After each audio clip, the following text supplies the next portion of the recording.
Hello and welcome along to the next instalment of my camper conversion YouTube channel. Now this video is part of a series converting a VW T5 high top all the way from a mobile mechanics van into a fully DVLA registered camper van. I've already got a couple of videos on my channel already showing what the van was like when I first bought it, doing the flooring, cleaning up a lot of the issues that the van had, removing the bulkhead, things like that, and everything that I do with this van is going to be fully documented job by job on my channel. So if you do find this video useful or informative, do have a look at my channel. There's loads of other content on there already, and hit the subscribe button to follow along with this conversion as we go along. So today this job is going to be getting all of the inside panelling fully insulated. Now I'm going to be insulating both the lower and the high top all the way around as well. The only place that's not really going to be getting a lot of insulation is going to be the top area of the sliding door, because that's going to be getting a window fitted in. Everywhere else, even including the bottom section of the sliding door, all the passenger side, all of the driver's side, all the way around the high top, that's all going to be getting full layer of Celotex type insulation. Now, when I was digging through my garage, I did actually find a decent roll of the foil-backed bubble foil. Now, because I've just got that spare, I'm going to be using that on the driver's side, trying to get it on full length, going all the way along the panels. If there's not enough to do the passenger side as well, I'm not that fussed, I'm not going to go out and buy any more. I'd say this is just spare stuff I had lying around. Normally I wouldn't even bother with this, I would just put Celotex straight up against the panels, leaving a slight air gap between the panel, the Celotex, and then the wood panel on the other side. That acts as a nice little air gap barrier for the insulation to work to its best potential. But as I say, just putting some foil, bubble foil behind the Celotex type insulation certainly won't help, certainly won't hurt, and if anything it'll just help reflect a little bit of heat back into the van and possibly even creating a little bit of a vapour barrier at the same time. So first things first, I've already got all the ply panelling off the actual side panels.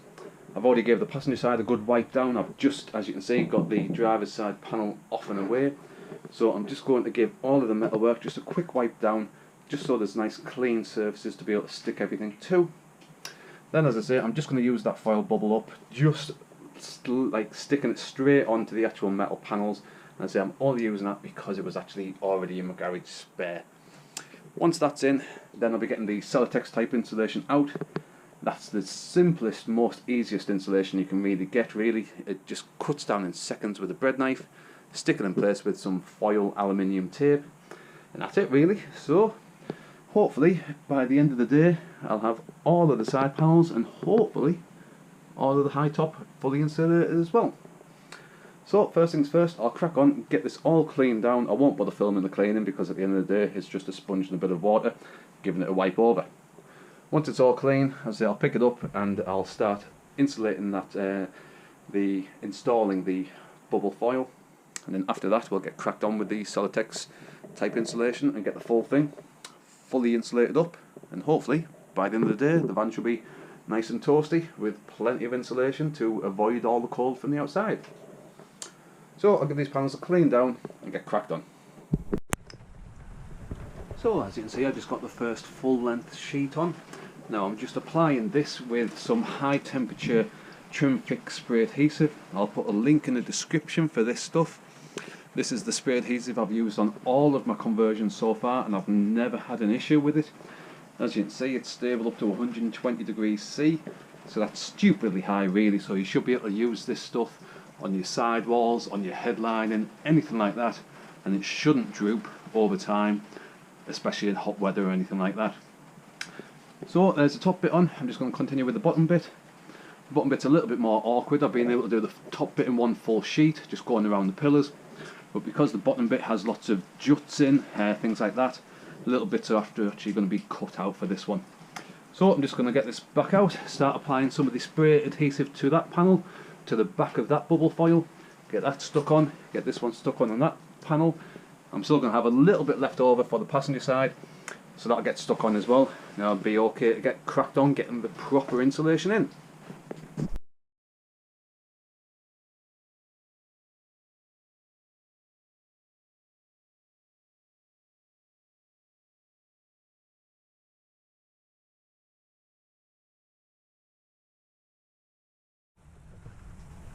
So there's the driver's side, all fully bubble foil lined. So now this is okay to have the Celotex type insulation fitted into this. It's probably going to need a mixture of maybe 25mm, 50mm, some possibly maybe even up to 75mm in places.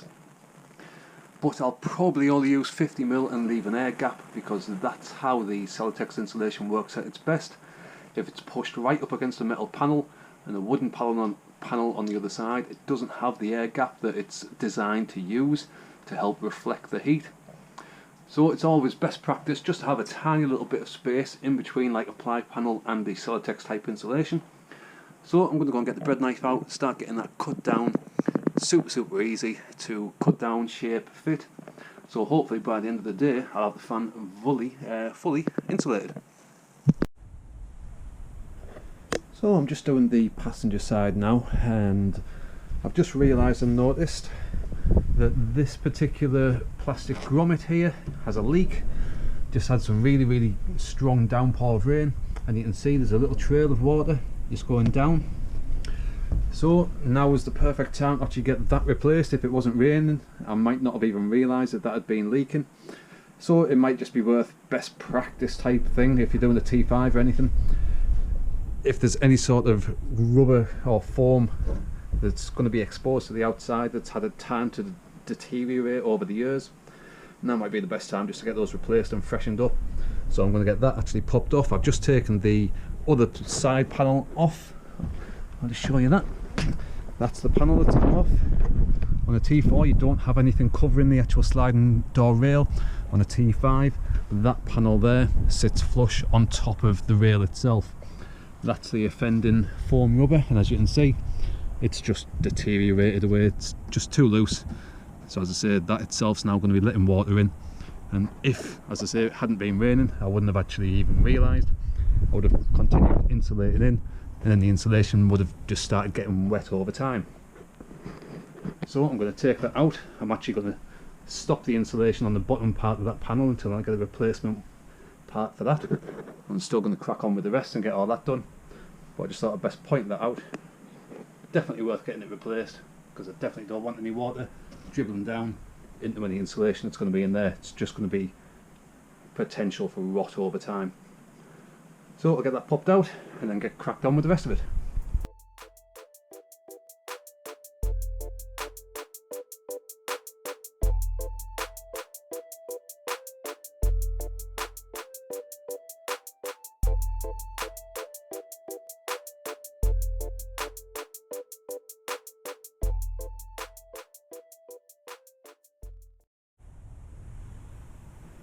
So I've been busy away cutting up all of the actual parts that I need for all of the insulation.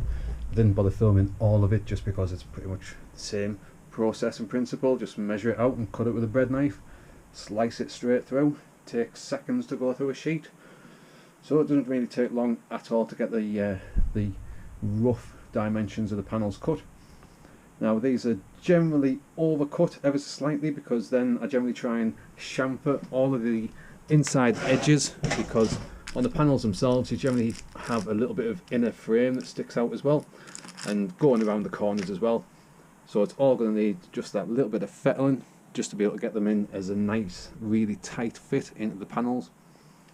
As I say, all the insides, they're just going to be fully chamfered, roughly a 45-degree angle going all the way along, and then that should fit into the panel really nicely, and it's just going to be held in tape with aluminium foil tape. So now all the panels are roughly cut.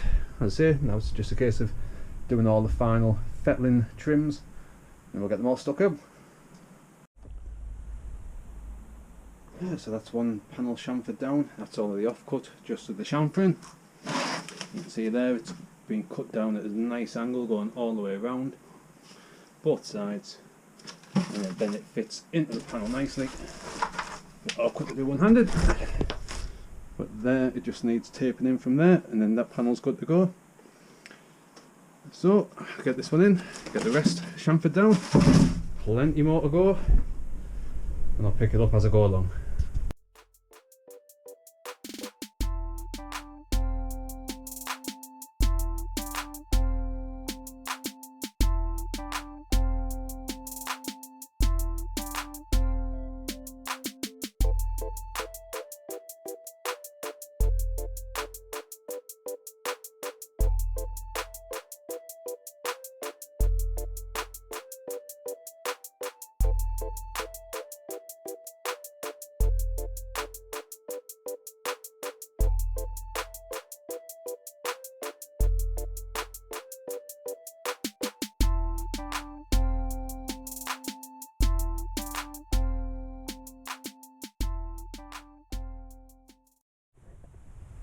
So the insulation's coming along nicely at the moment, but because I managed to get so far around with the actual bubble foil that I had left over, I thought, screw it, I might as well just nip out, go get another little small roll, and then I'll be able to do the headlining with it as well before then put the Celotex insulation up against that as well. I used that on the headlining on my T4 before. I just used the Celotex along the side and I just used the foil along the actual headlining. But this time around I'm actually going to try and get some sheeting along the headlining as well as some of that stuff as well. So by the time that's on, that'll have the full interior fully bubble foil lined and then Celotex lined as well. So I'll crack on, get some of this cut down, get this applied for the high top. It's coming along nicely.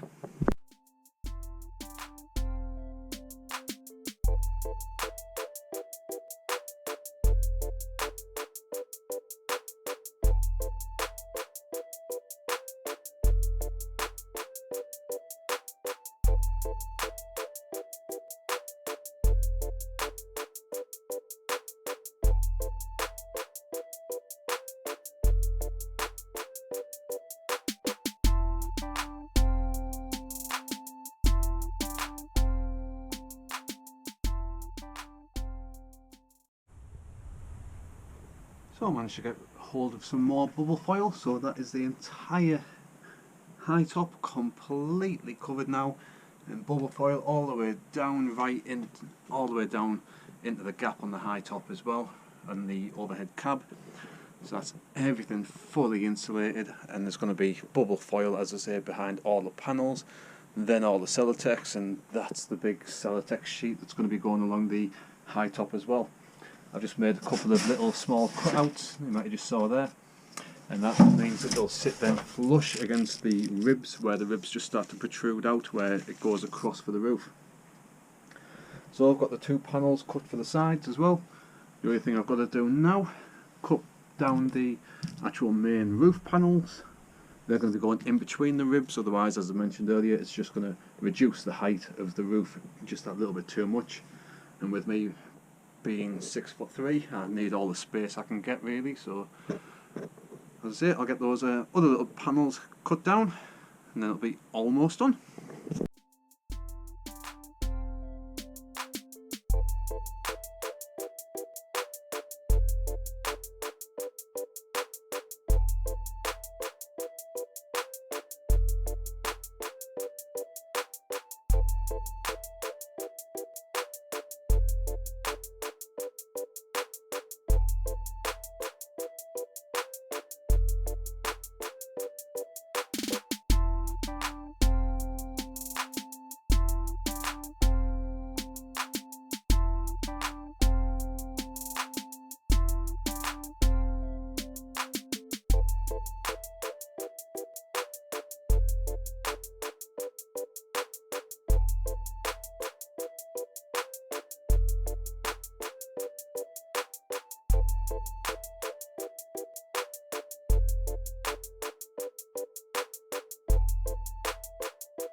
So just before I fully finish off filling in these bottom two panels, I just thought I'd show that I've just been out to my local VW commercial dealers.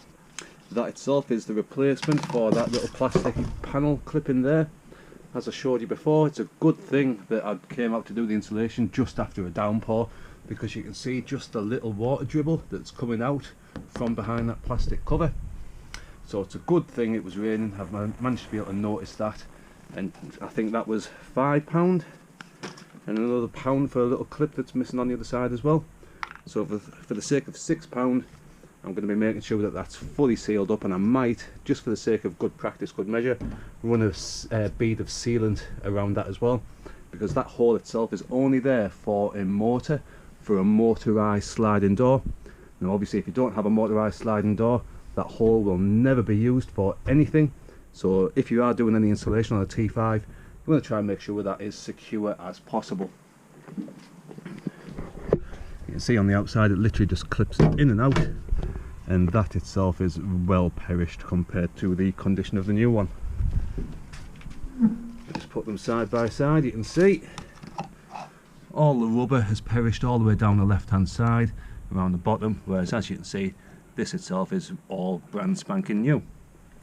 So as I said, to be doubly sure, I'm still probably going to run a little bead of sealant just around the inside of that, because when this new cover gets popped back in place, it should hopefully never have to come out again. I say it would only ever be used if you're going to be putting a motorised sliding door in, and that only comes generally more in the mobility type of transporters. So as I say, that hole is just not required, so seal it up as best you can, get a new cover if you need to, and then by the time it's all fully sealed round, there should be no more ways for any water to creep in and start ruining all of your good insulation work. So I'll get this replacement cover on, get these bottom two final little bits filled in with the insulation, and that'll be it all done. So there we go, that's the full insulation fully completed. I've stuffed in the insulation along the bottom sides there as well. I've just literally run out of foil tape. I'm just going to have to nip out and just put a little bit of foil tape along that very top edge there. Other than that, that's everything sorted. The only area left to do is the bottom of the sliding door, but I'll be taking care of that when I fit the window in the main panel of that, so that'll get covered later on. Everything else was the main concern, getting all the main panels done, because now I can actually ply over the full insulation, get all the ply panels carpeted and start building up from there. So that was the main concern at the moment, just being able to get all of the main insulation in, just so I can then crack on with the rest of the build. As I said, the very front section of the high top there, that's going to be getting boarded in anyway, so that's why that's just been left with the bubble foil, so it's still got a nice layer of insulation on, and then that's going to be getting fully boxed in.